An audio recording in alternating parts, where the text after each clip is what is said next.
లేసుడుతోనే ఏ ముహూర్తాలు లేసిందో ఏమో గిట్ల అయిపోయింది. ఏమైందో మీ అందరికీ ఇప్పటికీ అర్థమయ్యే ఉంటుంది కదా.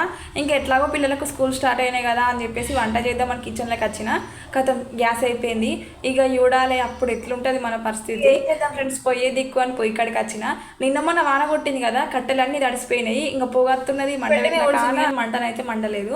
ఒకప్పుడైతే గ్యాస్ నూనె ఇచ్చేటోళ్ళు, ఆ గ్యాస్ నూనె పోయంగానే మంచిగా మంట మండేది.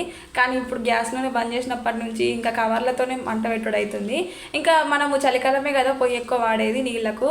ఇంకా అయినా ఇప్పుడు ఈ రోజులలో పొయ్యి మీద వంట ఎవరైనా చేస్తారో ఫ్రెండ్స్ నిజంగా కామెంట్ చేయరు.